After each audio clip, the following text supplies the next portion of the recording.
기본적으로 주민자치라고 하는 것은 아무런 근거가 없는 그런 주장이 아니고 객관적으로 어떤 법적인 근거를 가지고 있는 개념이라고 볼 수가 있습니다. 왜 그러냐 하면 지방자치제를 보통 설명할 때요, 이렇게 교과서적으로 설명한다 이렇게 얘기하죠. 그 얘기는 그러니까 공인된 그런 설명이라는 뜻이죠. 사전에서 나오는 것처럼 지방자치제를 그렇게 교과서적으로 설명할 때는 이렇게 설명을 합니다. 지방자치제는 단체자치와 주민자치로 구성된다 라고 하는 거예요.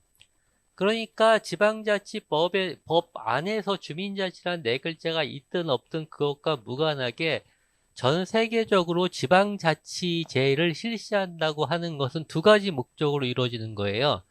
단체자치와 주민자치를 강화한다는 목적으로 실시되는 것이죠. 단체자치라고 하는 말은 예를 들면 전에는 중앙정부가 모든 걸 다 결정해서 인천시나 여러분들이 살고 있는 연수구 뭐 이런 데 지시를 하면 그걸 따라서 해야 되는 거지만 이제는 인천시나 여러분들이 사는 연수구, 미추홀구, 뭐 남구, 서구 이런 곳에서 일정 정도 자율적으로 결정할 권한을 옮겨주는 거예요. 그게 단체자치의 핵심이고요. 주민자치라 하면 이제 그것을 예를 들면 시장이나 구청장, 지방의회 의원들에게만 주는 게 아니라 주민들에게도 일정한 결정 권한을 넘겨준다. 이런 게 주민자치의 의미인 거죠. 그런데 아까 제가 우리나라의 지방자치법 안에는 주민자치란 네 글자가 없다라고 말씀드렸는데 그렇게서도 알 수 있듯이 우리나라의 지방자치 제도는 단체자치 중심으로 만들어졌어요. 거기에는 그만한 이유가 있는 게 이 지방자치법을 만들 때 정치적인 타협물로 이 지방자치법이 90년도에 전면 개정돼서 부활했단 말이죠. 그때 이 지방자치법이 만들어질 당시에 아무도 주민자치에 대한 관심이 없었습니다. 정치인들은. 뭐 지금도 주민자치에 대한 관심이 없다는 거는 확인이 되고 있는 것 같아요. 최근에 정부에서 지방자치법 전면 개정안이 통과가 됐어요. 여기 혹시 소식을 들으셨는지 모르겠는데 거기에는 지금 새로이 시범 실시하고 있는 주민자치회를 규정한 조항이 들어갔었어요. 즉 이제는 주민자치회가 지방자치법에 근거한 법적인 규정을 갖는 정책으로 자리 잡을 수 있는 내용이 들어가 있는데 이번에 국회 상임위에서 이게 통과되는데 주민자치에 대한 근거가 싹 빠진 채로 통과됐어요. 이 얘기는 뭐냐면 이제 주민자치회에 관련된 것에 법적인 근거를 마련하지 않겠다고 하는 국회의 의지를 보여준 거죠. 정말 주민자치에 대해서는 아무런 개념이 없는 사람들이 국회의원을 하면서 그렇게 통과시킨 거죠. 이렇게 말씀드리는 건 좀 안 좋겠다. 혹 이게 정치에 대한 오히려 더 불신을 조장하는 것 같긴 한데, 아무튼 저는 가끔씩 법들이 통과되는 거, 예를 들면 지난 몇 년 전에 혁신운명동 사업이 여야의 타협을 하는 과정에서 예산이 전면 삭감되는 거나 이번 사태들을 보면서 정말 국회의원들은 믿을 수 없다. 우리 주민들이 힘을 갖고 뭘 해야겠다 이런 생각들을 점점 더 하게 되는데요. 뭐 아무튼 이 정치적 타협의 산물로 이 지방자치법이 만들어지다 보니까 이 단체자치 중심으로 지방자치법이 만들어진 거고, 그리고 굉장히 오랜만에 90년이면 한 40년 만에 90년이면 40년인가요? 지금부터 30년 만에 지방자치법 전면 개정을 하면서 주민자치회의 근거가 되는 규정을 넣으려고 한 시도도 국회에서 무산됐듯이 이게 정치적 타협의 산물로 이루어지면서 정치적 타협의 산물은 주로 주민들에게 권한을 주는 방식이 아니라 자치단체에게, 그러니까 뭐 시장, 구청장, 자치단체장에게 주로 권한을 더 많이 주는 방식으로 이 지방자치법이 만들어졌고 지금도 그렇게 유지되고 있다고 하는 것이죠. 사실은 요즘에 자치분권이라는 얘기를 많이 하지 않습니까?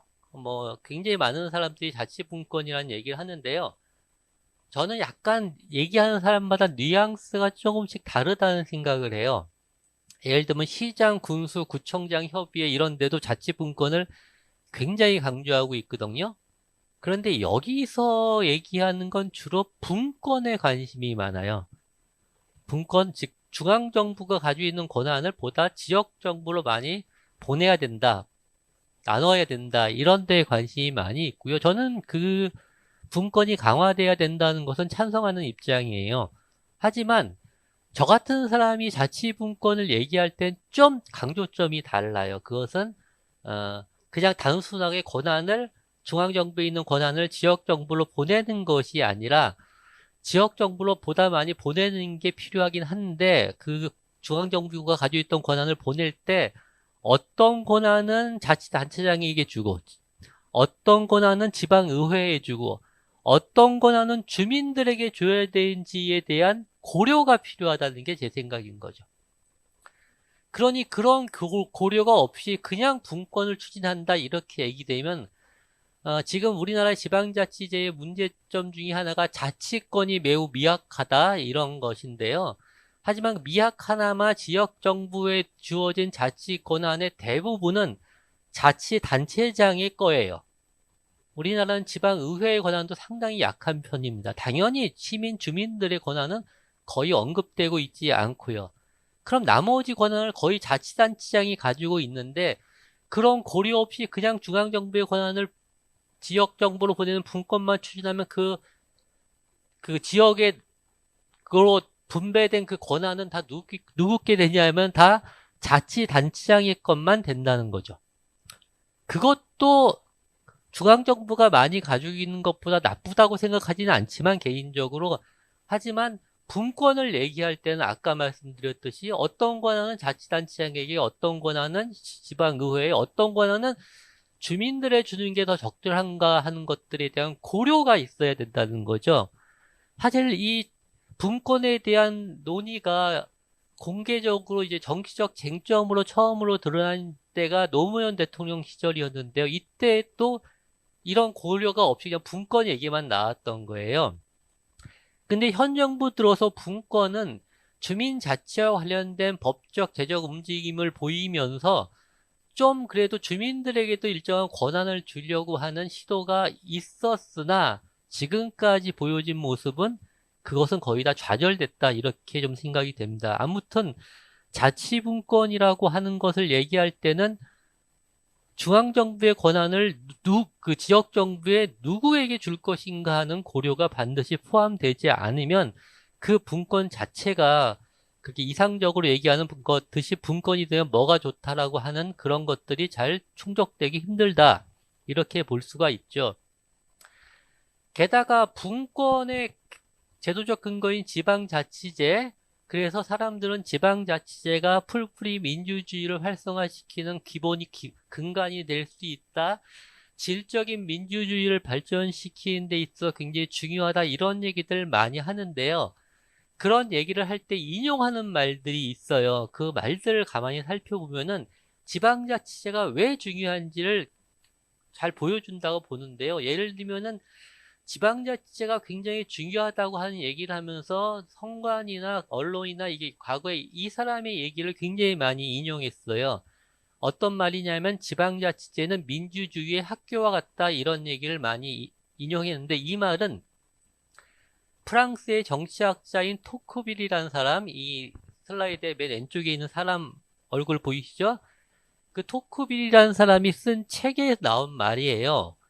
이 책이 어떤 책이냐면 토크빌이 프랑스 사람인데 미국의 민주주의를 견학을 해서 하고 그 견학한 내용을 가지고 쓴 책이에요.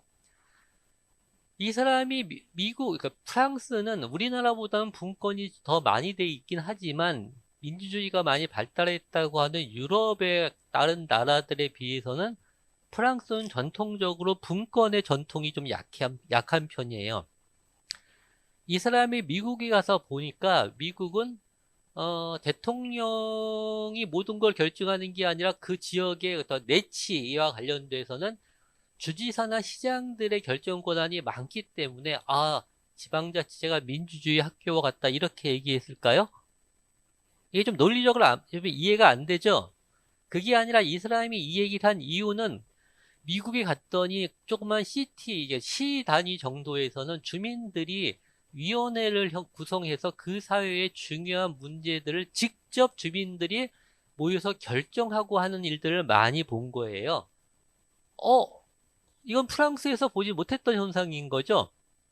이 사람이 보기에는 이렇게 생각을 한 거예요. 그래, 시민들이 모여서 자기가 사는 곳의 지역사회의 중요한 문제를 직접 결정하고 하는 과정을 통해서 이 사람들이 시민으로서의 역량을 점점점 키워나가는 그런 훈련의 기회도 될 수 있겠구나, 이렇게 본 거죠. 권한을 사용해보는 경험들을 가지게 되면서 시민으로서의 역량도 키울 수 있겠다, 이렇게 본 거예요. 그래서 그런 모습을 보고, 아, 지방자치제는 민주주의의 학교다, 이렇게 얘기를 한 거죠. 그 얘기는 이 사람이 지방자치제가 민주주의에 있어 굉장히 중요하다고 강조한 이유는 단체자치가 핵심이 아니라 주민자치가 이루어지는 모습을 보고 그렇게 얘기했다고 하는 거죠. 게다가 우리는 많이 쓰잖아요. 지방자치제는 풀뿌리 민주주의의 기본이다. 뭐 이런 말 쓰지 않습니까? 풀뿌리 민주주의를 보통 어떻게 이해하냐 하면은 풀의 뿌리니까 바닥에서, 지역에서 이루어지는 이런 걸로 보통 생각을 하는데요. 풀뿌리라고 하는 말은 풀의 뿌리라고 하는 보통 명사만이 아니라 이 풀뿌리는 사회 정치적인 개념이 있는 그런 말이에요. 그런 의미가 따로 있어요. 풀뿌리라고 하는 말은 주로 어떻게 사용되냐 하면요. 여러분 민초라고 아세요? 우리 사극 같은 데서 많이 나오죠. 민초의 순수한 우리말 같은 그런 개념을 가지고 있는 거예요. 우리 국어 사전에선 그렇게 안 나오는데 제가 답답해서 영영사전까지, 영어도 잘 못하지만 영영사전까지 찾아봤더니 거기서 이제 풀뿌리 그레스루츠라고 하는 그 영어 단어 속의 의미는 이렇게 설명하고 있어요. 권력을 갖지 못한 다수 대중.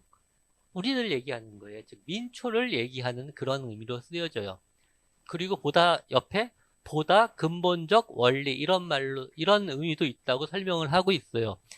그러니 풀뿌리 민주주의는 단순히 바닥에서 이루어지는 민주주의, 지역에서 이루어지는 민주주의라는 의미만이 아니라 보다 중요하게는 우리 민초들이, 시민 대중들이, 주민들이 직접 참여해서 운영하는 민주주의다, 이렇게 설명하는 게 더 적절한 설명이라는 거죠. 그럼 이것도 역시 주민자치의 의미를 설명하고 있는 거예요.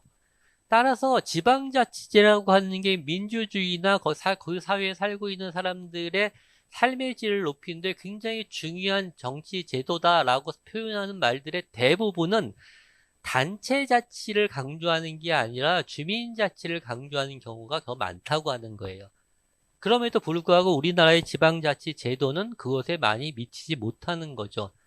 다행히 정책적으로 최근에 주민자치가 점점 강조되는 현상은 반가웠긴 합니다만은 이걸 제도적으로, 국회가 그걸 제도적으로 보장해 줘야 되는데, 요즘에 좀 화가 나는, 이게 2, 3일 전에 이 소식을 접했거든요.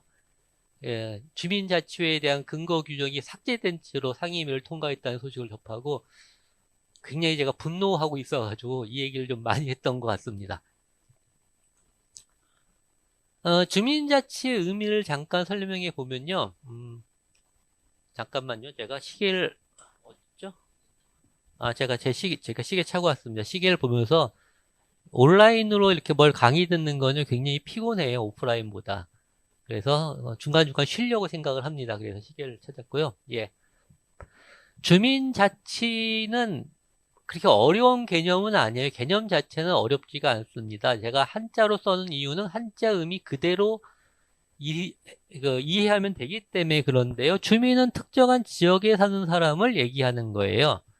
무슨 특별히 어려운 사회 정치적 개념이 있는 게 아니죠.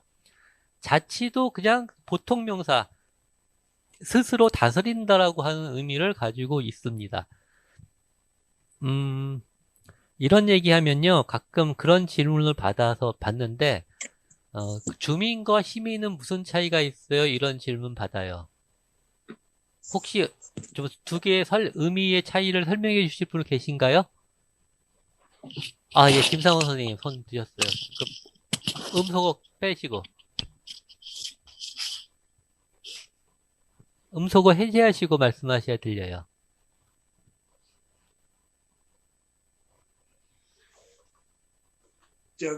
우리가 보통 생각할 때요, 주민하고 시민하고, 그 시민은 뭐, 그 특정한 지역에 사는 시민이라 그러는데, 그 시민이 아니고, 우리가 그, 뭐라 그래야 되나, 그 특정한, 우리 그 도시에 사는 사람, 그러니까 특별히 있는 사람을 우리가 시민이라고, 주민은 그 특정한 지역에 사시는 주민을, 이제 그 사람을 주민이라고 하고 있다고 제가 알고 있습니다. 예, 같은 의미로 설명하신 것 같은데요. 그러니까 보통 분들이 제가 물어보면은 여러분들이 시민이, 민주주의의 시민이죠. 시민이라는 거는 민주주의를 이제 하기 위한 그 사람들을 시민이라고 그러죠. 그게 정확한 네. 개념입니다. 시민이라고 하는 말은 민주주의라는 정치 체제와 함께 등장한 말이고요. 그리고 그 민주주의 사회에서 시민은 그 민주주의를 직접 운영할 수 있는 권한, 그 사회의 모든 권력과 권한을 가지고 있는 사람들을 시민이라고 이렇게 얘기하는 거죠. 그러니까 이거는 굉장히 정치적인 의미가 포함된 겁니다. 그래서 인천시에 살기 때문에 인천 시민이란 말을 하지는 앞으로 안 하셨으면 좋겠어요. 그렇게 얘기하면 어떤 문제가 생기냐면요. 여러분들은 그냥 인천시의 평범한 시에 사는 시민이지 않습니까? 근데 어떤 사람들은 특별한 시에 사는 특별한 시민들이 존재해요. 어딘지 아시죠? 소위 서울 것들이 그래요. 그럼 우리는 2등 시민 같이 취급받잖아요. 시민은 그런 의미는 아니에요. 그런 보통 명사로는 특정한 시에 사는 사람을 얘기하지만, 그러면 예를 들면 저는 경기도에 사는데 저는 도민이고 시민운동 못 하겠네요. 도민운동 해야지. 그런 거 아니고, 시민이란 말은 그런 사회 정치적인 의미가 있다. 아까 김성호 선생님이 말씀하신 것처럼 그런 의미인 거죠. 근데 주민은 그렇게 어렵지 않아요. 주민은 그냥 특정한 지역에 사는 사람이에요. 그게 뭐 넓게 볼 수도 있고 좁게 인천시 주민 이렇게 볼 수도 있고요. 인천시의 연수구 주민 이렇게 볼 수도 있고, 연수구에 가자동이 연수동이 있죠. 연수 1, 2동 연수 1동 주민, 연수 1동의 몇 통 주민, 이렇게 다양하게 얘기할 수 있지만 특정한 지역을 기반으로 얘기할 때 주민이라고 하고, 자치는 제1을 스스로 다스려 나간다. 이런 의미니까 주민자치는 특정한 지역에 사는 주민들이 자기가 살고 있는 지역을 스스로 다스린다라고 하는 그냥 보통 명사를 해석하는 방식으로 이해하시면 되죠. 그런데 이 얘기를 하게 되면 가끔 좀 과격하게 이 얘기를 받아들이시는 분들이 계신데요. 어떻게 받아들이냐면, 그래, 우리가 사는 지역 사회를 다스리니까 동장도 필요 없고 구청장도 필요 없고 의원도 필요 없고 우리가 다 알아서 할 거야. 뭐 이렇게 생각하시는 분도 가끔 봐요. 좀 과격하신 분들이. 근데 그거는 맞는 건 아니고, 그건 아니고, 이제, 이거는 민주주의의 가장 핵심적인 가치가 있죠, 여러분. 민주주의를 작동시키는 방법은 다양해요. 여러분도 아시겠지만, 애초에 민주주의는 지금의 민주주의와 많이 달랐죠? 시민들이 선거를 통해서 정치 지도자를 뽑지 않았어요, 그때는. 그냥 시민들이 중요한 문제를 광장에 모여서 직접 논의하고 직접 하는 방식으로 운영됐던 경우도 있고요. 또 요즘 같은 대의제 민주주의 같이 선거를 통해서 우리의 대표를 뽑아서 그 사람들에게 우리 권한을 이임해주는 방식으로 작동되는 민주주의도 있는데요. 지금은 또 다른 형태의 민주주의를 보통 많이 강조하고 얘기하기도 하는데, 운영하는 형태는 다를지 모르겠지만 이것이 민주주의다라고 얘기하려면 최소한 이런 가치가 녹아들어야 되는 거죠. 그게 뭐냐면은 주권 재민이라고 하는 가치는 빼놓을 수가 없어요. 가장 핵심적인 가치죠. 왜 우리나라도 헌법도 그렇게 돼 있잖아요. 처음에 대한민국은 민주주의라고 하는 걸 선언했죠. 그 다음에 바로 이어 나오는 게 대한민국의 모든 권력은 국민으로부터 나온다. 이렇게 얘기하고 있지 않습니까? 그게 주권재민이라는 한자어로 보통 표현하는 건데, 그게 핵심인 거죠. 그 주권재민이라는 민주주의의 핵심적 가치를 지역 차원으로 이렇게 치환시켜서 얘기한 게 주민자치다. 이렇게 볼 수 있고요. 그 주민자치는 그렇기 때문에 주민들이 그 지역사회 권력, 권한의 주인으로서 더 거의 걸맞는 권한과 역할을 해야 되는 걸 강조하는 개념으로 보통 사용하는 거라고 볼 수 있겠습니다. 주민 참여의 중요성과 주민자치의 의미인 내용 간단하게 말씀드리면요. 저는 최근에 이렇게 표현을 많이 해요. 최근에 전 세계적으로 주민자치는 굉장히 중요한 개념으로 인정받고 있다. 이제는 주민자치라고 하는 개념을 구체적으로 실현해내지 않으면 우리 사회의 질적 발전은 없다. 이런 세계적인 합의가 이미 이루어졌다고 설명을 많이 해요. 그런데 이렇게 설명하면 약간 이렇게 정확치 않을 수 있는 게 주민자치라고 하는 표현은 서양에서는 이런 표현이 없어요. 주민자치라고 하는 표현을 쓰는 데는 우리하고 일본 정도만 그런 표현을 써요. 그럼 서양에서는 무슨 표현을 쓸까? 서양에서는 이것과는 좀 다른 표현을 쓰는데 그 의미가 주민자치하고 똑같다고 이렇게 볼 수도 있어요. 그러니까 주민자치를 영어로 어떻게 번역할까 제가 쓸데없이 그런 걸 고민해 본 적이 있는데요. 그런 단어가 없더라고요. 또 오토노미라는 말도 많이 쓰는데 이거는 분권이라는 의미가 강해요. 이렇게 그러니까 단체 자치도 다 포함되는 의미거든요. 그런 의미가 강한 거고. 그래서 제가 영어로 말을 만들어 봤죠. 셀프 거버닝 이런 말도 만들어 봤어요. 스스로 다스린다. 근데 이건 콩글리시예요. 언어민들은 이런 말 안 써요. 이건 이렇게 쓰면 안 돼. 다른 의미로 해석을 아주 주민자치로 이해하지 않습니다. 어떤 말로 쓰는지는 뭐 좀 있으면 나올 텐데 거기서는 거버넌스란 표현으로 주로 써요. 특히 로컬 거버넌스란 말로 주민자치의 의미를 사용하죠. 이런 개념들이, 그러니까 이런 것들이 중요하다. 앞으로 이런 개념들이 구현되지 않으면, 구체적으로 실현되지 않으면 우리 사회의 질적 발전이 없다. 그러니 이걸 구현하기 위해 노력해야 된다라고 하는 합의가 이루어진 데에는 역설적이게도 우리가 사는 사회에 민주주의가 더 이상 유효하지 않은 것 같아. 민주주의가 위기에 처했어. 이런 문제 제기로부터 시작됐어요. 근데 이 문제 제기는 민주주의가 발전하지 않은 그런 나라에서 터져나온 게 아니고요. 민주주의가 가장 발전했던 서구 유럽과 미국 이런 데에서 굉장히 본물처럼 먼저 터져나오기 시작했던 문제 제기입니다. 그럼 민주주의가 위기에 처했다라고 하는 말은 크게 두 가지 차원에서 제기됐어요. 한 가지 차원은 이런 거죠. 여러분들 아까 말씀드렸듯이 민주주의의 가장 핵심적인 가치는 주권 재민이라고 하지 않았습니까? 모든 권력의 주인은 우리죠. 대통령이 아니죠. 그 대통령이 가지고 있는 권력 대통령 거 아니죠. 인천시장님이 가지고 있는 권력 권한도 우리 건데 우리가 선거 통해서 빌려준 거잖아요. 그렇죠? 구청장의 권한도 마찬가지인 거죠. 그럼 우리가 주인이고 그분들은 우리들이 가지고 있는 권한을 임시로 선거를 통해서 4년 동안, 5년 동안 빌려가신 분들이죠. 우리는 주인, 그 사람들은 빌려가는 사람. 이런 거잖아요. 그쵸? 근데, 제가 이 예를 항상 드는데, 적절한 예가 이게 제일 적절하다고 생각해서, 여러분 어떤 집에 사는 사람은 가옥주가 있고 세입자가 있지 않습니까? 세입자는 돈을 내고 그 집에 살 권리를 얻었지만 그 집의 주인은 아니잖아요? 그런데 비가 오는데 빗물이 자꾸 새요. 그럼 집수리 해야 되겠죠? 그럼 세입자가 집수리 할 때 가옥주하고 그 집의 소유자하고 상의하지 않고 마음대로 집수리 해도 돼요? 안 되죠? 돈 문제도 있지만 그건 불가능하죠. 그러면은 나중에 원상복귀하라고 하면 나중에 나올 때 다시 다 원상복귀하는 수리를 다시 하고 나와야 되고 이러잖아요. 그러니까 항상 그 집의 소유권자와 상의한 다음에 집을 수리할 수 있죠? 예, 공감, 예, 고맙습니다. 제가 이렇게 가면 뜸들인 거는 그렇다고 생각하시나? 이렇게 궁금해서. 원래 그런 거죠.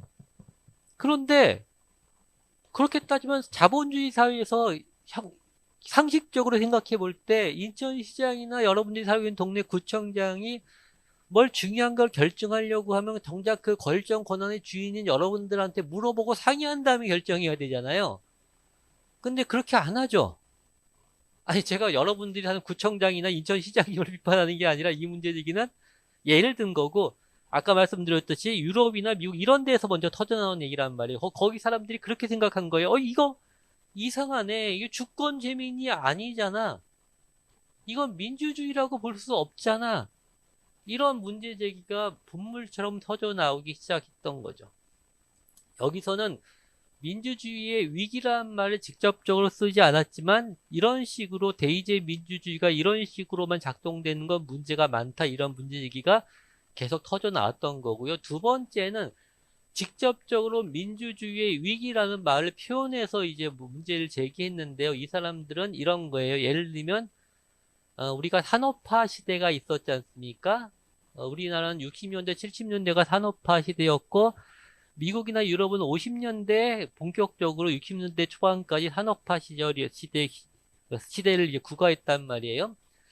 산업화 시대에는요, 주민들의, 시민들의 참여 이런 건 별로 중요하지 않았어요. 그 전에 워낙에 우리는 배고팠어요. 유럽이나 미국이 처음부터 잘 살았던 거 아니라요. 산업화 이전엔 거기도 굶주림으로 굉장히 우리로 치면 보릿고개가 있었던 시절이었죠. 근데 산업화를 거치면서 그 보릿고개가 없어진 거예요. 경제가 급속도로 성장을 했고, 그래서 사람들의 삶이 유사일로 처음으로 풍요로워지기 시작했고, 그래서 중산층들이 늘어나기 시작하고 이런 거죠. 이 산업화 시대의 경제적 상황을 한마디로 표현한 게 고성장 저실업이에요. 성장은 유로 높고 실업 상태는 굉장히 낮고. 그런데 이 산업화 시대가 끝났다는 거예요. 미국이나 유럽은 70년대가 들어서면 이미 산업화가 끝났고 후기 산업 사회로 넘어와요. 우리나라도 80년대가 넘어서고 80년대 중반이 되면 후기 산업 사회로 넘어가는데 후기 산업 사회는 산업 사회가 굉장히 다른 양상을 보이기 시작한 거예요. 경제가 더 이상 성장을 안 해요. 이제 성장이라고 하는 말은요, 우리가 산업화 시대를 경험했던 사람들은 지금 성장을 안 하니까 문제니까 다시 성장해야 돼. 이렇게 생각하실지 모르겠지만요, 세계적으로 합의가 이루어진 또 하나의 생각은 성장은 이제 가능하지 않아. 성장은 더 이상 가능하지 않아. 그러면 어떻게 이 상태에서 질적인 발전을 도모할 수 있을까? 지속 가능한 이렇게 사람들이 생각하지 우리나라 사람들처럼 성장에 목매는 사람들은 별로 없어요. 이제 더 이상. 성장은 안 이루어져. 후기 산업사의 경제적 상황을 어떻게 표현하냐면요. 저성장 고실업이라고 표현을 해요. 요즘 청년들 일자리 먹고 살기 굉장히 힘든 거 아시죠? 그러니까 그 얘기는 뭐냐면 살림살이가 팍팍해지고 있다고 하는 걸 의미하는 거예요. 어떤 정치인이 요즘 살림살이 좋아지셨으니까 뭐 이런 얘기가 굉장히 유행했잖아요. 그 얘기는 뭐예요? 살림살이가 팍팍해지고 있다는 걸 얘기하는 거예요. 우리나라만 그렇겠어요? 이 후기 산업 사회로 먼저 진입한 서양 사회들이 더 심했던 거죠. 그러니 그 사람들이 이렇게 문제 제기를 한 거예요. 민주주의라는 정치 체제는 세상에서 제일 좋은 최선의 정치 체제라고 알고 있는데, 그러면 정말 민주주의가 그런 최상의 정치 체제라고 하면은 이렇게 우리들의 삶의 질이 하락하는 문제에 대해서 뭔가 새로운 대답을 계속 해줄 수 있어야 되는데 민주주의는 오랫동안 거기에 대해서 아무런 얘기도 해주지 못했다는 거예요. 그러면 이건 둘 중에 하나라고 하는 거죠. 지금의 민주주의가 제대로 작동되지 못하거나 아니면 민주주의란 정치체제가 최선의 정치체제가 아니거나 둘 중에 하나일 수밖에 없지 않아 이런 문제가 본물처럼 터져 나오기 시작을 했던 거죠. 사람은 그런 문제 제기가 점점 커지면 이 문제를 극복할 수 있는 대안들을 찾게 되는 거 아닙니까? 그래서 오랫동안 정치 지도자들과 뭐 전문가 학자들이나 여러분들 같이 지역사회로부터 뭔가 관심이 있어 참여하는 분들이 오랫동안 모여서 논쟁도 벌이고 공부도 하고 이렇게 오랜 기간을 거쳐서 한 80년대 후반, 90년대 초반이 되면 일정한 합의에 도달하게 됩니다. 그 합의가 뭐냐면 이거예요. 기존에 우리가 산업화 시대에는 우리 사회 발전이 논리가 정치 지도자가 결정을 하면은 그 시민들은 정치 지도자가 한 결정을 가랭이가 찢어지도록 열심히 쫓아가기만 하면 되는 사이였다. 이거예요. 그래서 그 당시에는 그래서 똑똑한 정치인을 뽑는 게 제일 중요하다. 이렇게 우리가 생각했던 거죠. 그런데 우리는 오랫동안 그런 방식으로는 우리 사회가 질적으로 발전하지 못한다고 한 걸 우리는 이미 경험했다. 이건 인정하자 이거죠. 그럼 이걸 극복하기 위한 유일한 방안은 이제는 시민들이 정치 지도자와 권한을 공유하는 수평적인 관계에서 권한을 공유하는 해서 일정한 권한을 행사할 수 있는 그런 정치 체계를 작동시켜야지만이 우리 사회가 질적으로 발전할 수 있다. 이런 합의를 도출하게 된 거고요. 이 합의가 이를 한마디로 표현한 게 거버넌스라고 하는 개념인 거죠. 그래서 거버넌스를 사전에서 찾아보면은 거번이라고 하는 통치의 명사형 같이 얘기하고 있는데 이거는 그런 명사가 아니에요. 전혀 새로운 신조어예요. 이거는 우리가 민관 협치로 번역하고 많이 쓰죠? 민관 협치가 뭘 번역한 말이냐면 이 거버넌스를 번역해서 민관 협치라고 우리가 표현하는 거예요. 그러니까 협치의 개념인 거지 통치의 명사가 아니라고 하는 거죠. 그래서 이 거버넌스가 잘 활성화돼서 작동되는 그런 민주주의를 기존의 대의제 민주주의와는 좀 다르게 표현하고 싶어하는 사람들이 많아요. 이거는 시민들의 참여에 기반하고 그 참여한 시민들에게 일정한 전원과 달리 권한을 공유하는 거란 말이에요. 그래서 어떤 사람들은 이 거버넌스에 의해서 작동되는 민주주의를 기존의 대의제 민주주의와 좀 달리 참여 민주주의라고 부르기도 하고요. 기존의 대의제 민주주의는 형식적, 절차적 민주주의라고 이렇게 보통 얘기하거든요. 그것과 대비시켜서 질적 민주주의다 이렇게 칭하기도 하고 해요. 근데 아직 이거는 대의제 민주주의 같이 공인된 그런 용어는 없습니다. 근데 이게 단순히 개념에 대한 합의에 그치지 않고요. 이 거버넌스라는 개념이 합의되고 전 세계적으로 퍼져나갔죠. 급격하게. 이거는 공감대가 확산된다고 하는 건데 그러면서 전 세계적으로 굉장히 많은 정책적, 제도적 변화가 실제로 일어나기 시작했습니다. 그건 뭐냐면은 그 이후로 전 세계적으로 민주주의가 발전한 나라이면 나라일수록 시민들이 직접 중요한 문제를 결정할 수 있는 기회를 많이 활용하기 시작했다는 거예요. 그래서 예를 들면은 제일 많이 흔하게 사용했던 게 주민투표예요. 시민들이 발의한 주민투표. 우리나라도 주민투표 제도가 만들어졌죠? 주민투표법이 있어요. 그런데 우리나라의 주민투표 제도는 사문화됐다고 하는 비판을 받아요. 그러니까 있지만 작동되지 않는, 그러니까 활용할 수 없는 제도로 전락했다 이런 비판을 받는데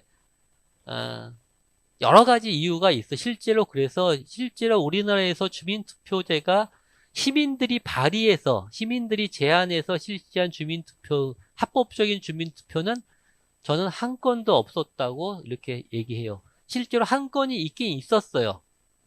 그건 뭐냐면은 전에 그 오세훈 서울시장이 무상급식 문제를 가지고 주민투표를 했죠. 근데 자기가 주민투표를 발의할 권한이 있음에도 불구하고 자기가 하지 않고 시민들이 발의한 주민투표로 주민투표를 했어요. 그러니까 사례가 한 번 있긴 있어요. 그런데 저는 그걸 인정하고 싶지 않은 게 그거는 어떤 정치인이 자기의 주장을 합리화시키기 위해서 자기 지지자들 동원해서 투표를 발의했기 때문에 저는 그것을 합법적으로 이루어진 주민투표의 사례로 볼 것이냐에 대해서는 약간 이견이 있지만 형식적으로 한 건 있고요. 내용적으로 한 건도 없다고 볼 수 있어요. 근데 그게 굉장히 많이 는 거예요. 주민투표 제도를 도입하고 그 주민투표를 활용해서 직접 결정하는 사례들이 어떤 스위스의 학자가 논문을 이렇게 써요. 실증적인 연구에서 논문을 썼는데 80년대 10년 동안 이루어진 주민투표 건수에 비해서 90년대 초반에 이루어진 주민투표 건수가 2배 이상 높아졌다고 하는 그런 실증적인 보고서를 낸 적도 있을 정도로 늘어났죠. 그래서 이후로 역시 여러분 스위스의 직접민주주의 제도에 대해서 들어보신 적 있어요? 예, 요즘에 그러니까 시민들이 직접 뭘 결정하는 권한을 많이 가져야 된다는 얘기를 거버넌스, 그런 얘기를 많이 하면서, 스위스 사례가 굉장히 주목을 받고 있어요. 스위스의 주민투표 제도가 굉장히 활성화되어 있기 때문에 그래요. 평균적으로 스위스에 살고 있는 한 명의 시민은요, 1년에 평균 5번 정도의 주민투표를 한다고 해요. 한 번 할 때마다 한 건을 하는 게 아니라 중앙정부에서 내려온 거, 뭐 이렇게 광역에서 하는 거, 기초에서 하는 걸 모아가지고 하는데도 5번 정도를 한다고 해요. 그리고 예를 들면은 스위스 같은 경우에 우리나라 기초자치단체, 예를 들면 그 구청, 인천시의 무슨 구청에서 예를 들면 1억 원이 넘는 새로운 사업을 하려고 하면은 반드시 주민투표를 거쳐서 주민들의 동의를 받아야지 할 수 있고, 이런 제도들이 있어요. 굉장히 활성화되어 있는 편이죠. 이게 이렇게 주목받고 있는 이유도 다 이런 거버넌스라는 개념이 중요하다고 보기 때문에 주목을 받고 있는 건데요. 근데 여러분도 생각해 보시면 이해가 되시겠지만 주민투표는 껌껌이 해야 되잖아요. 그리고 한 번 할 때마다 돈이 많이 들죠. 투표해야 되니까.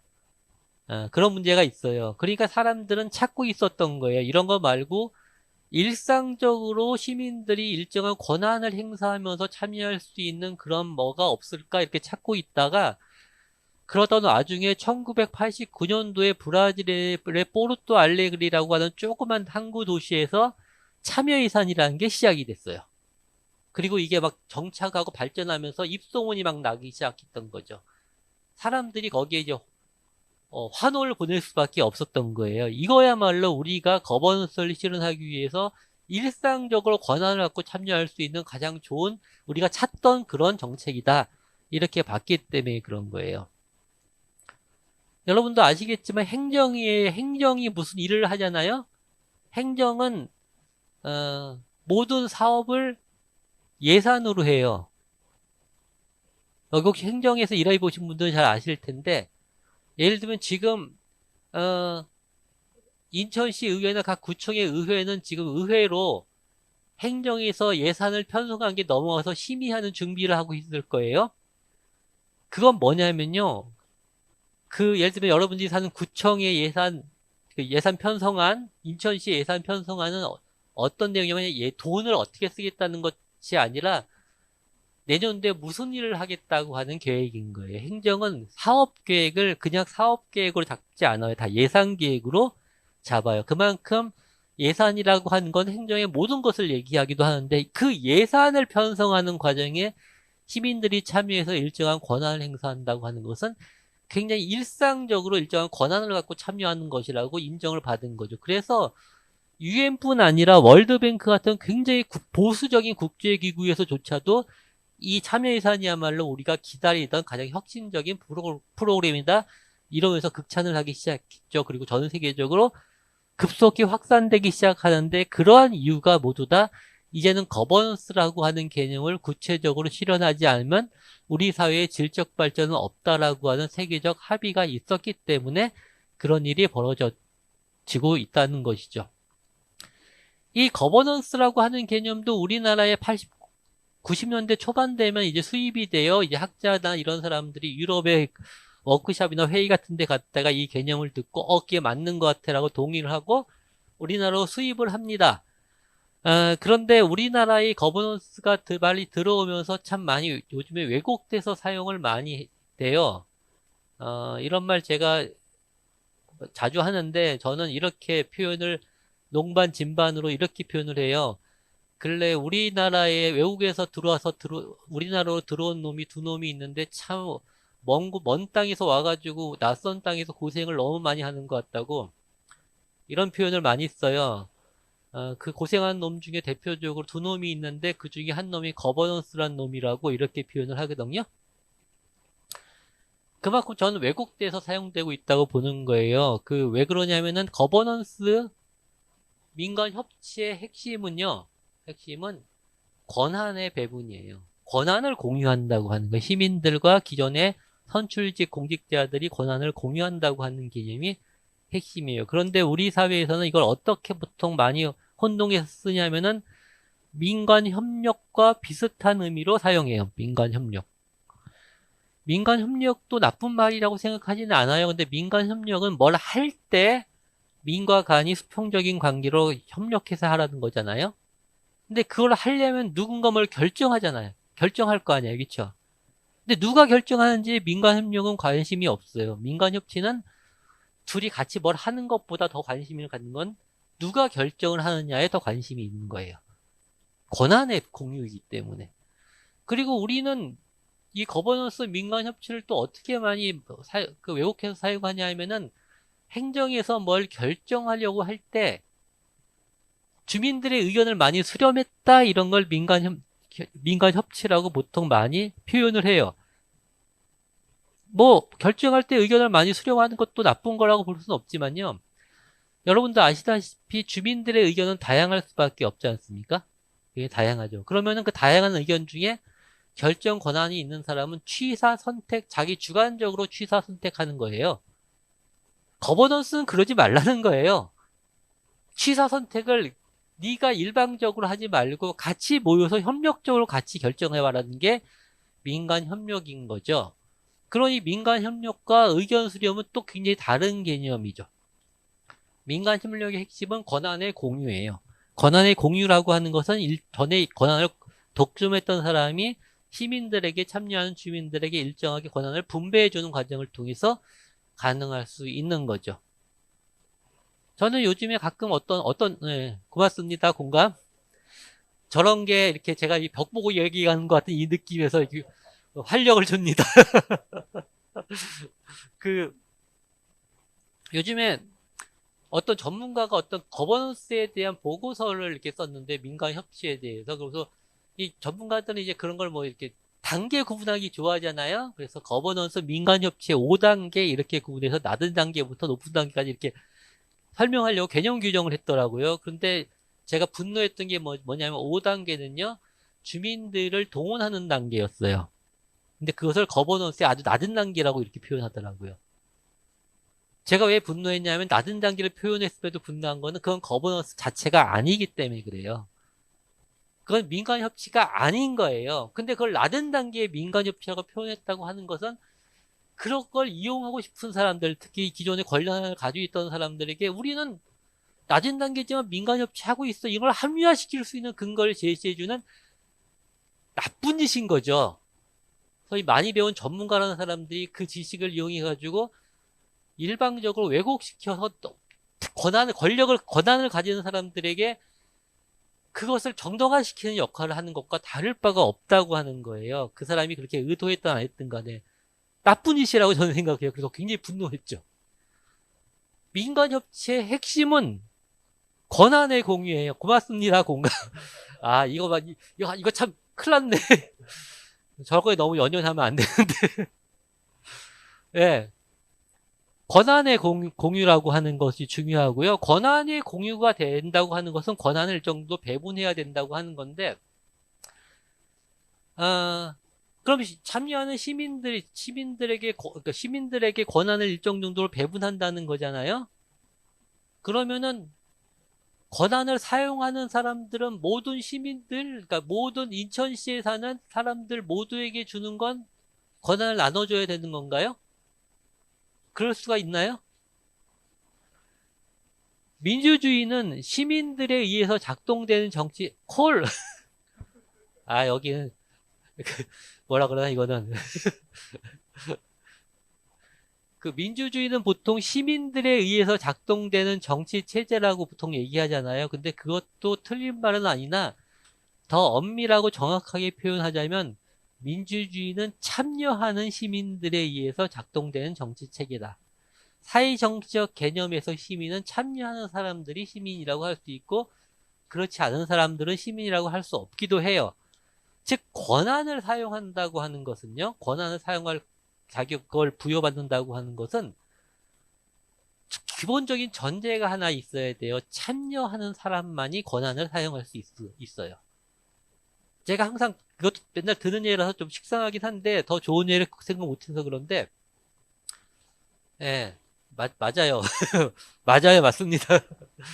어, 옛날에 직접민주제가 행하던 그런 고대 로마나 고대 그 제정이 아니라 공화정 당시의 로마나 그리스 아테네에서 시민들이 광장에 모여서 전쟁을 할 건지 말 건지 막 토론하고 결정했단 말이에요. 소크라테스도 그래서 사형 선고를 받은 거죠. 뭐 어쨌든 어, 전쟁을 할 건지 말 건지 막 논의하다 결정을 하려고 하는데 어떤 사람이 잠깐만 기다려 봐봐봐. 문제 제기한 거예요.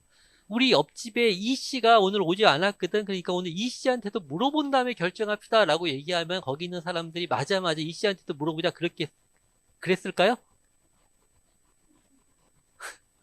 역시 반응이 없으니 답답해. 예.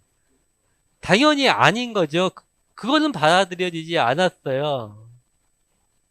왜냐하면 참여한 사람들이 결정하는 게 그게 최종적인 결정인 거예요. 지금도 마찬가지잖아. 인천시장님 선거를 하는데요. 투표율이 10%밖에 안 된다고 쳐봐요. 그럼 90%는 어떤 사람을 지지하는지 알 수 없잖아요.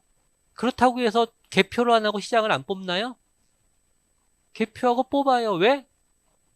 참여하는 사람들이 결정하는 게 최종적인 결정이라고 인정하는 게 민주주의 기본 원칙이죠. 그러니 거버넌스 민간 협치를 실현하기 위해서 시민들에게 권한을 분배해야 된다. 당연히 거기에 따른 한 가지 전제 조건은 참여하는 시민들에게 권한을 분배할 수 있다.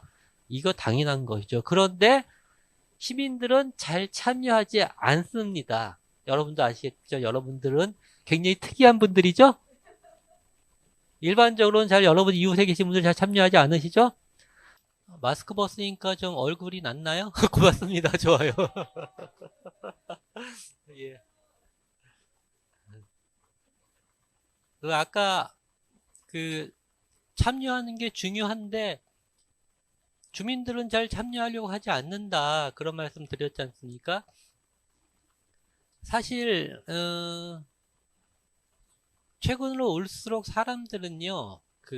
우리 인천시 뭐 우리 연수구 뭐 우리 뭐 연수 일동 이런 데 관심 없어요. 주민들에게 우리 인천시를 위해서 참여해야 되지 않겠습니까? 우리 뭐 연수구, 미추홀구, 뭐 서구, 남구 이런 데를 위해서 참여해야 되지 않겠습니까? 우리 가자동을 위해서 뭐 우리 연수 일동을 위해서 참여해야 되지 않겠습니까? CR도 안 맥히는 얘기죠. 물론 인천시가 좋아지고 미추홀구가 좋아지고 뭐 무슨 동이 더 좋아지고 하면 우리들도 좀 좋을 거라는 건 다 아시지만 그렇게 참여하라고 하면 사람들은 뭐 고개는 끄덕거릴지 모르겠지만 내가 꼭 참여해야 된다고 하는 필요성을 느끼진 못해요. 사람들은 이제 자기와 자기 가족들의 건강이나 이런 문제에 주로 관심이 있지 인천시 뭐 무슨 구 내가 사는 지역에 그렇게 관심이 있지는 않아요. 왜냐하면은 자기들이 피부에 와닿는 그런 문제를 해결하는 것과 별로 관계가 없다고 생각하기 때문에 그렇다는 것이죠. 그런데 아까 제가 지방자치제 말씀드리지 않았습니까? 분권 이런 말씀 드렸는데 전 세계적으로 우리나라뿐만이 아니라 분권이 이루어지고 지방자치제가 실시된다고 하는 데에는 이런 원칙과 기준이 있어요. 그러니까 중앙정부가 가지고 있는 게 좋은 권한이 있고 지역정부가 가지고 있는 게 좋을 권한이 따로따로 좀 구분이 된다고 보는 거예요. 중앙정부가 가지고 있는 권한이 좋은 거는 뭐 국방, 외교 이런 큰 문제들에 대해서 주로 중앙정부가 권한을 갖는 게 맞다고 보는 거고요. 그런데 주민들이 피부로 느낄 수 있는 그런 문제들, 생활상의 그런 밀착한 문제들은 지역정부가 그 권한을 행사하는 게 맞다. 이게 일반적인 그 기준이 되죠. 분권을 어떤 걸 해야 되냐 할 때. 그래서 전 세계적으로 분권하면 제일 먼저 떠올리는 게 복지 정책이에요. 실제로 노무현 정부 때도 분권을 부르짖었지만 여러 가지 문제로 잘 안 됐고, 하지만 복지 정책은 많은 경우가 분권이 이루어졌어요. 그만큼 복지는 그 당사자들 같은 경우는 특히 이제 그 피부로 느끼는 문제들을 해결하는 거지 않습니까? 그러니 그거는 중앙정부보다는 그 지역 주민들과 보다 가까이 있는 지역정부가 그 권한을 갖는 게 옳다고 하는 거예요. 그렇듯이 지역정부가 가지고 있는 게 가져야 되는 권한들은 주로 우리들의 생활상에 아주 직접적인 이해와 연관된 문제들에 대한 권한은 지역정부가 갖게 되는 거죠. 우리나라가 그러니까 분권 정도가 약하다, 즉 지역정부의 자치 권한이 미흡하다고 하는 문제가 있긴 하지만 그나마 미흡 하나마 가지고 있는 권한들의 대부분은 그런 거예요. 예를 들면은 여러분들 사는 집 뒤에 공터가 하나 있는데 거기다가 쓰레기 소각장을 지을 건지 아니면 뭐 학교를 지을 건지 공원을 지을 건지 아파트를 지을 건지 하는 권한은 지역 정부가 가지고 있다는 거예요. 그리고 시민들의 입장에서는 예를 들면은 우리나라가 국방이나 외교 문제 가지고 뭔 난리가 날 경우에 그 문제를 해결하려고 머리띠 메고 광화문 앞으로 달려가지 않죠? 제가 맨날 예를 드는 게 몇 년 전에 남북 관계가 굉장히 경색돼 있을 때 남북 관계가 경색돼 있다고 하는 것은 전쟁이 날 확률이 위험이 높다는 건데 굉장히 불안한 문제잖아요. 생명이 오가는 문제인데 그럴 때 우리가 불안해서 못 살겠다 빨리 해결하라고 하고 머리띠 메고 광화문 앞으로 달려가겠다고 생각하시는 분 계세요? 그런 분들도 계시겠지만 대부분은 그렇지 않죠? 하지만 우리들이 사는 집 뒤에 공터에다가 쓰레기 소각장을 짓겠다고 하면 여러분 머리띠 메고 여러분이 사는 구청으로 달려가요? 안 달려가요? 누가 꼬시지 않아도 사람들은 달려가요. 그러니까 시민들의 참여라고 하는 것은요, 중요한 문제 가지고 이루어지는 게 아니라 자기의 직접적인 이해관계가 있느냐 없느냐 이 문제를 가지고 참여를 할 건가 말 건가를 결정한다고 하는 거죠. 따라서 시민들의 참여는 주로 그런 자기들의 문제에 대한 결정권을 갖는 지역에서부터 이루어진다라고 하는 게 일반적인 현상이에요. 외국의 문건들 보더라도요, 참여라고 하는 단어, 영어로 제 발음이 좀 후지지만 participation이라고 하는 단어가 나오면요, 그 옆에 연관 검색어처럼 나오는 단어들이 지역을 의미하는 단어들이 주로 나와요. 뭐 local, region, 뭐 community, neighborhood 이런 단어들이 같이 나온다고 하는 거죠. 그만큼 참여는 지역에서 현실적으로 이루어질 수 있다 이런 거죠. 제가 아까 쭉 설명할 때 이렇게 설명했잖아요. 우리 사회의 질적 발전을 이루기 위한 대안으로 합의된 게 거버넌스 민간협치라는 개념이다. 근데 민간협치기는 이 개념은 권한을 공유하고 분배하는 거다. 근데 권한을 시민들에게 분배하기 위해선 시민들이 참여를 해야 된다. 참여는 주로 지역에서 이루어진다. 이렇게 지금 설명을 쭉 했거든요. 그러면은 그 얘기는 어떤 얘기가 돼요? 우리 사회의 질적 발전을 이룰 수 있는 대안이 실질적으로 구현될 수 있는, 즉, 거버넌스가, 민간협치가 구현될 수 있는 공간은 지역이다. 이렇게 볼 수 있죠. 그래서 거버넌스를 실천적으로 표현할 때 주로 어떻게 표현하냐면 지역이란 말을 앞에 붙여서 로컬 거버넌스라고 이렇게 표현을 해요. 즉, 지역사회에서의 민간협치 이렇게 표현을 하는 것이죠. 그럼 지역사회에서의 민간협치, 즉 로컬 거버넌스는 어떤 의미예요? 지역사회의 문제를 결정하는 중요한 것들을 주민들이 직접 참여해서 그 결정권을 함께 공유한다 이런 개념이겠죠. 이것은 주민자치라고 하는 개념과 정확하게 일치하는 개념이에요. 제가 아까 주민자치라고 하는 말은 우리나라나 일본 정도에서 사용하지 민주주의가 더 발전한 서구에서는 주민자치라는 말이 없다 그랬지 않습니까? 거기서 주로 주민자치 대신 사용하는 말은 로컬 거버넌스라고 하는 거예요. 그러니 주민자치라고 하는 게 제가 처음에 말씀드렸듯이 이미 이것은 우리 사회의 질적 발전을 위해서 세계인들이 합의한 내용이다라고 하는 게 그런 의미에서 제가 그렇게 설명을 드렸다고 하는 것이죠. 이렇게 주민자치라고 하는 개념은 전 세계적으로 굉장히 중요한 개념이라는 합의가 이루어지긴 했는데요. 가끔 토론회에서 이런 얘기를 들었어요. 몇 년 전에. 근데 최근에 주민자치회와 관련해서 공무원들과 간담회 같은 걸 하면서 공무원들로부터 이런 얘기를 또 최근에 또 들었어요. 뭐냐면 이런 거예요. 주민자치 나도 좋아, 찬성해. 근데 주민자치는 주민들이 알아서 결정하고 알아서 하는 거잖아? 그럼 자기들이 알아서 결정하고 자기들이 하면 되는데 왜 우리 행정이 거기에다가 예산도 지원해야 되고 행정적으로 지원도 해야 되고 왜 그러지? 주민들이 알아서 하면 되는데 이렇게 얘기하는 분을 가끔 만나요. 형식적으로는 뭐 그 말도 일리가 있는 것 같긴 하지만 이건 굉장히 오해에서 비롯된 거죠. 그러니까 주민자치라는 개념을 정말 이해 못하는 거죠. 기본적으로 주민자치의 제도적 근거가 법에 지방자치법에 근거한다고 하는 말씀을 초기에 드렸다시피 이것은 제도를 구현하기 위해서 정책적으로 이루어지는 것인데 당연히 행정에서 예산과 지원을 해주는 게 당연한 거죠. 그리고 제가 좀 짜증이 나서 이렇게 보통 표현도 많이 해요. 인천시가 운영하려면 인천시에도 몇십조 거의 100조 이상의 예산이 을 들여서 인천시를 운영하는데요. 그 예산의 대부분은 어떤 사업을 하는 사업비로도 쓰이고 공무원들의 월급으로도 쓰이고 하는데 저는 그걸 우리들의 세금으로 조성된 예산이잖아요. 예산은 우리들의 세금으로 조성된 건데 그 예산을 공무원들의 인건비로 쓰고 행정이 사는 사업비로 쓰는 것에 대해서 저는 문제가 있다고 생각하지 않아요. 그냥 배 아프지 않아요. 당연히 그래야 된다고 생각을 해요. 왜 그러냐면 그건 한 가지 전제가 있기 때문에 그렇죠. 어떤 전제? 그 돈을 가지고 공무원과 인천시청이 우리들의 인천에서 행복하게 살 수 있는 다양한 공적 서비스를 제공해 줘야 된다고 하는 전제가 있기 때문에 그런 거죠. 그렇죠. 근데 우리가 지역에서 주민자치와 관련된 활동을 한다고 할 때, 우리는 나만 좋으라고 그 활동을 하나요?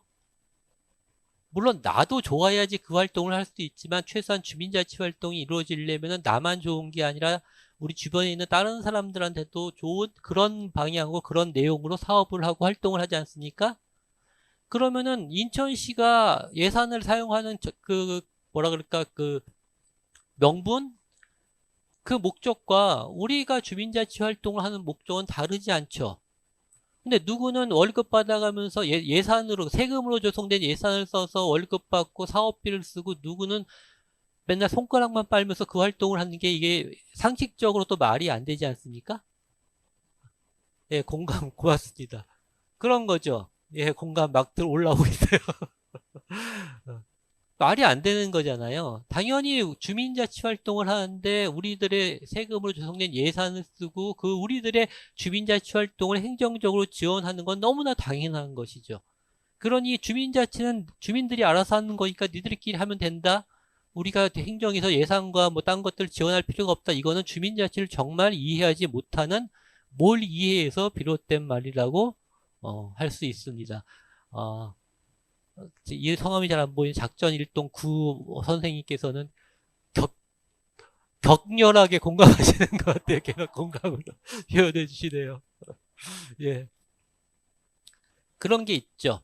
그리고 또 한 가지는요, 이건 다 넘어간다 하더라도 실제로 이 주민자치, 뭐, 로컬 거버넌스 이런 걸 할 때, 건건이 쟁점이 되는 게 여전히 존재하긴 해요. 그것은 뭐냐면은, 그래. 시민들에게 권한을 일정 정도 나눠주는 것, 그것이 필요하다고 하는 건 나도 인정하겠어. 그런데 어떤 권한을 어느 정도까지 시민들에게 참여하는 주민들에게 분배하는 게 적절한가 하는 것은 항상 논쟁이 되는 사항이란 말이에요. 이 논쟁이 이루어질 때 가장 그 논쟁의 기본이 되는 기준은 뭐냐 하면은 과연 시민들이 권한을 사용할 수 있는 능력, 우리가 자치 역량이라고 하죠. 권한을 사용할 수 있는 능력이 어느 정도 되느냐 하는 것과 관련돼서 이 논쟁이 벌어진다는 거죠. 사실상 우리가 상식적으로 생각해봐도 그렇지 않습니까? 주민들의 권한을 사용할 수 있는 능력, 즉 자치 역량, 시민으로서의 역량이 요만큼밖에 안 되는데 권한을 이딴 만큼 많이 준다고 생각을 해보세요. 그러면 시민들이 그 권한을 잘 사용할 수 있을까요? 정말 긍정적으로? 네, 그럴 수 없죠. 뭐 역으로도 마찬가지예요. 시민들의 역량이 이만큼 커졌는데 권한을 요만큼밖에 안 주면 어떤 문제가 벌어질까요? 저는 참여의 필요성을 못 느낄 것 같아요. 피껏 힘들게 참여해봤자 변하는 게 하나도 없잖아요. 그러면 참여할 필요가 없는 거죠. 참여의 동기가 없어지는 거거든요. 그러니까 예, 참여의 권한의 정도와 시민들의 자치 역량과의 관계는 정비례할 수밖에 없죠. 시민들의 자치 역량 정도에 따라서 권한도 그 정도의 권한이 주어질 수밖에 없는 거죠. 그러면은 한 가지 여러 가지, 두 가지 정도가 핵심인데, 하나는, 우리가 역량이 커지는 것만큼 권한을 점점 많이 줘야 되는데, 권한을 안 주려고 하잖아요. 권한을 독점하고 있는 사람은. 그럼 그 권한을 우리한테 줄 수 있게 만드는 우리들의 정치적 영향력을 키우는 게 중요하겠죠? 우리가 주민자치활동, 뭐 참여예산 활동, 마을 공동체 활동 뭘 하더라도 중요한 거는 그 과정에서 우리들 참여하는 사람들의 정치적 영향력을 강하게 할 필요가 있어요. 그게 한 가지겠지만 내부적으로는 참여하는 시민들, 주민들의 자치 역량, 즉 시민으로서의 역량을 강화하려고 하는 것도 중요한 우리의 관심사일 수밖에 없는 거죠. 그러면 어떻게 해야지 우리들의 자치 역량을 강화할 수 있느냐? 이게 이제 관건이 되지 않겠습니까? 그런데 예를 들면 그런 거예요. 외부에 유명한 대학 교수님을 모셔가지고 이렇게 강의를 오랫동안 뭐 5시간, 10시간, 아니 100시간씩 듣게 하면 그럼 우리들의 자치 역량이 커질까요? 그건 아니잖아요. 그렇죠? 여러분들 피아노를 잘 치고 싶어요. 그럼 피아노 잘 치는 사람에게 강의를 많이 들으면 피아노 잘 치게 되는 거 아니죠? 피아노를 계속 쳐봐야 되는 거잖아요. 피아노 치면서 피아노 배우는 거, 기타를 치면서 기타를 배우는 거고, 여러분들이 또 어떤 업무 분야에서는 전문성이 있으실 텐데, 그게 공부를 많이 했다고 그 전문성이 바로 생기는 게 아니라 그 일을 오래 하는 경험을 통해서 그 전문성을 쌓아오시는 거 아니겠어요? 마찬가지예요. 시민으로서의 역량, 그런 전문성도 강의를 많이 듣고 하는 게 아니라 권한을 사용해보는 경험을 계속 축적할 필요가 있는 것이죠. 그래서 토론회에서 전에 그런 얘기도 많이 들었어요. 그 시민들에게 권한을 주는 것은 찬성하는데 지금 시민들이 권한을 사용할 능력, 즉 역량이 너무 부족하잖아. 그러니 어떻게 줄 수 있어? 이런 얘기하는 사람 많아요. 전문가들도 그렇고 행정에서도 그렇고 굉장히 아직도 많을 거예요. 말은 요즘에 잘 못하지만. 그때마다 제가 하는 말은 그거예요. 시민들이 역량이 없다는 것은 일단 인정. 왜? 우리는 그 권한을 사용해 본 적이 별로 없잖아요. 그러니까 그건 인정하겠다 이거예요. 그런데 지금 능력이 없으니까 권한을 줄 수 없다고 얘기하면은 5년이 지나도 10년이 지나도 아니 100년이 지나도 우리는 그 이유 때문에 겁을 쓰고 나발이고 아무것도 할 수 없다. 이런 얘기가 되는 거잖아요. 지금 시민들의 역량이 없으니까 없기 때문에 지금부터라도 권한을 줘서 그 권한을 사용해보는 경험들이 계속 사회적으로 축적하는 과정을 만들 필요가 있다는 거예요. 그러니 그럴수록 더 시민들에게 일정한 권한을 뭐 완전 적든 간에 시민들에게 일정한 권한을 줘서 그것을 자꾸 사용해보고 그래서 결정하도록 해보고 집행하도록 해보고 그 평가하도록 해보고 그래서 그걸 통해서 좀 더 권한을 사용할 수 있는 능력을 키우고 이런 과정을 만들어내는 게 중요하지 않냐는 것이죠. 그래서 저는 주민자치가 활성화된다고 하는 것은 지금 최소한 이 정도는 돼야 돼요. 이런 기준을 저는 가지고 있지 않아요. 그것보다 저는 어떤 선순환 과정이 이루어지고 있어야 된다고 보는 건데 그것은 참여하는 주민들에게 일정한 권한을 줘서 그 권한을 사용해 보도록 하고 그걸 사용해 보는 경험을 통해서 그 역량을 조금 강화시키고 강화된 것만큼 조금 더 많은 권한을 주고 좀 더 많은 권한을 사용해보는 경험을 통해서 조금 더 그 역량을 키워내고 이런 선순환 과정이 이루어지는 그 과정을 만들어내는 것 이런 선순환 과정이 이루어지는 것을 주민자치가 활성화된다 저는 그렇게 본다는 것이죠. 제가 얘기하는데 공감 많이 올라왔어요. 감사합니다.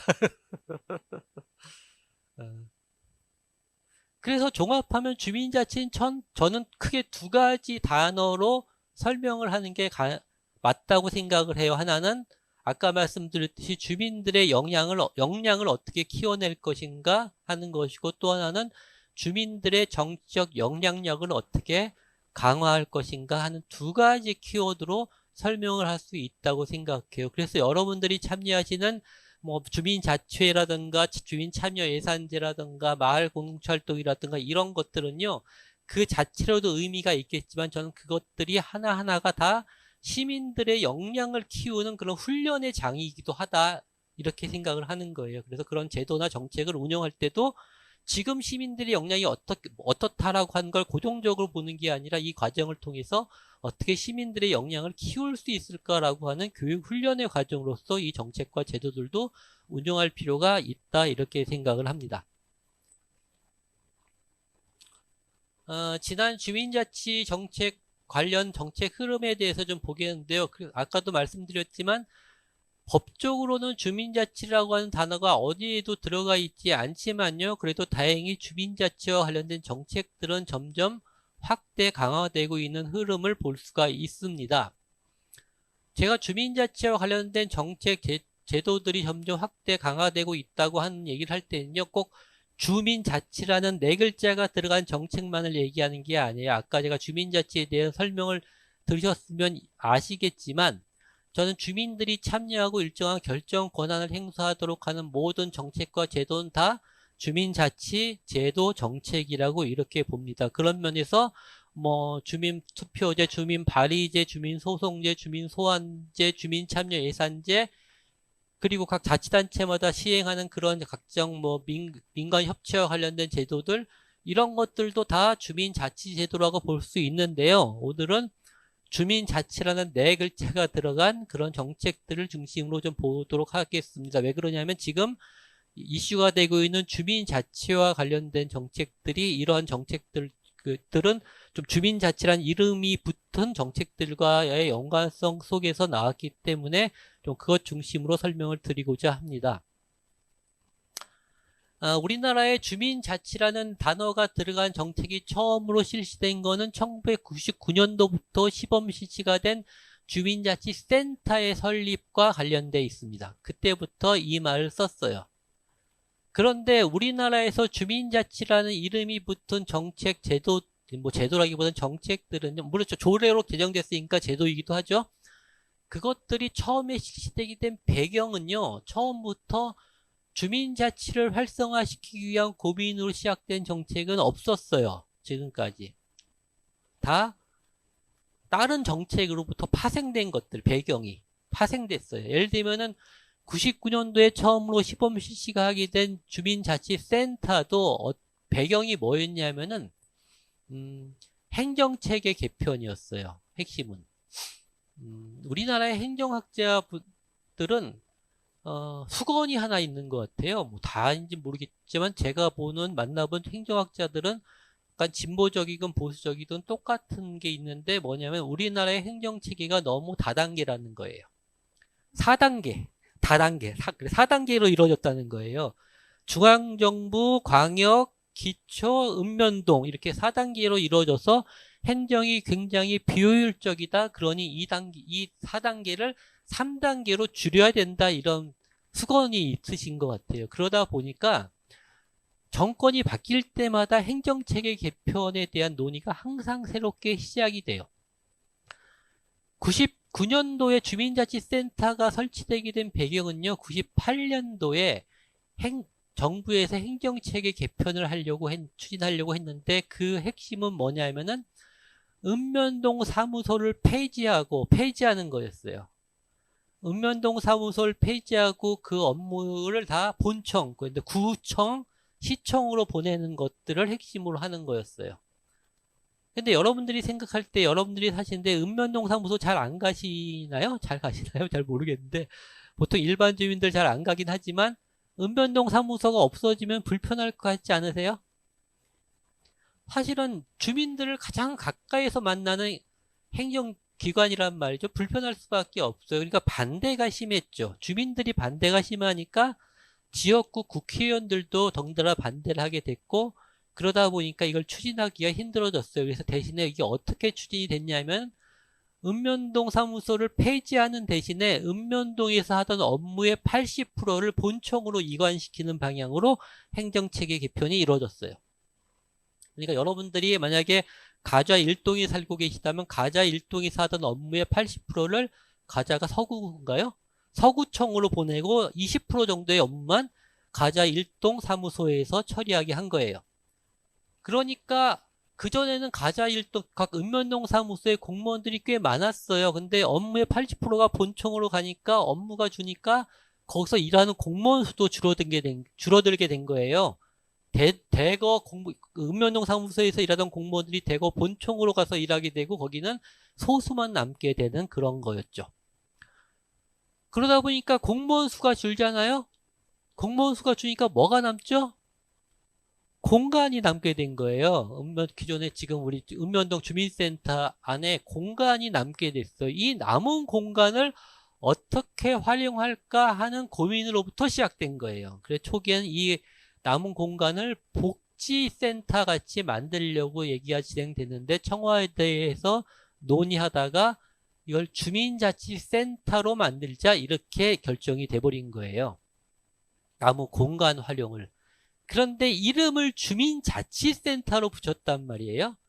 그러니 주민자치센터로 붙였으니 이걸 행정에서 운영하는 것처럼 하면 이게 안 맞잖아요, 명칭하고. 그러니 주민자치센터를 주민들이 운영하게 하는 게 어떻겠냐. 그래서 주민자치위원회를 구성하게 된 거예요. 그러니 주민자치위원회는요, 독자적인 제도 기반이 없어요. 주민자치센터의 설립 및 운영에 관한 조례 안에 이것을 운영하는 주체로서 주민자치위원회를 규정하게 된 거죠. 그래서 사실은 처음에 이 계획이 나올 때 행정문건에선 명확히 밝히고 있어요. 주민자치센터의 센터장이 누구라고 생각하세요? 읍면동장이에요. 주민자치위원장이 아니에요. 왜냐하면 그 공간의 소유권이 행정권이니까 당연히 센터장은 읍면동장 행정공무원이 맡게 돼 있는 거죠. 운영할 수 있는 권한만 주게 된 게 주민자치위원회예요. 그렇게 운영이 됐죠. 그렇게 운영이 돼서 99년도 7월부터 시범 실시를 시작해서 지금 전국적으로 확산이 됐는데요. 그러다가 이 주민자치센터가 주민자치위원회가 지역사회 주민자치 거점으로서 역할을 못한다고 하는 비판은 초기부터 계속 제기됐던 거예요. 그 문제 비판이 계속 커지니까 지난 정부 박근혜 정부 때 이것을 한번 주민자치로 개편하려고 하는 시도가 있었어요. 근데 이때도 주민자치위원회가 주민자치센터가 주민자치 거점으로 이렇게 그 역할을 못하니까 좀 주민자치를 활성화시키기 위해서 이렇게 바꿔야 되지 않나, 이런 배경으로 주민자치의 시범실시가 이루어진 게 아니었어요. 그때도 역시 행정체계 개편의 부산물로 이게 떨어진 거예요. 지난 박근혜 정부 때 행정체계 개편의 핵심은 뭐였냐면요, 기초자치단체와 읍면동을 통합하는 거였어요. 통합시켜버리자는 거였어요. 근데 물론 많이 되진 않았죠. 시군구, 그러니까 기초자치단체 중에 대표적인 게 김해, 마산, 창원이 하나로 합쳐졌죠. 그쵸? 그렇게 합쳐졌어요. 그 정도밖에 없는 것 같고, 그리고 일부 자치단체에서는 동사무소가 통합된 경우가 있어요. 많지 않은데 인천에는 없다고 들었는데, 없죠? 그 경기도 시흥시의 대하동이라고 주민자치회와 관련돼서 소문이 많이 도는 동이 하나 있는데 그게 두 개의 동이 합쳐진 대동이에요. 자, 보세요. 읍면동 사무소를 합치려고 생각한 거예요. 합치려고 생각하면요, 두 개를 하나로 합치면 공간이 하나 또 남잖아요. 그렇죠? 건물이 하나 남죠? 이 공간을 어떻게 활용할까 하는 고민으로부터 시작된 거예요. 물론 논의를 하면서 주민자치를 어떻게 활성화시킬 건가 하는 고민이 나중에 이루어지긴 했지만 애초에 배경은 그거예요. 이 남은 하나의 건물을 보건복지 및 주민자치의 거점 공간으로 활용하자, 이런 차원에서 주민자치회에 대한 논의가 이루어진 거예요. 지금 현 정부 들어와서 주민자치형 공공서비스 사업이란 이름으로 시행되는 주민자치의 시범실시는 뭐 따지고 들리면 거기에 대해서 할 말이 좀 있긴 하지만요, 제가 한 가지 긍정적으로, 무엇보다 긍정적으로 인정하는 것은 그래도 이 정책은 최초로 주민자치를 어떻게 활성화시킬 건가 하는 고민으로부터 나온 정책이라는 점은 저는 높게 평가해요. 내용에 들어가면 하고 싶은 말이 많을 수 있지만 취지 자체는 그런 면에서 좀 질적으로 다루다고 볼 수 있죠.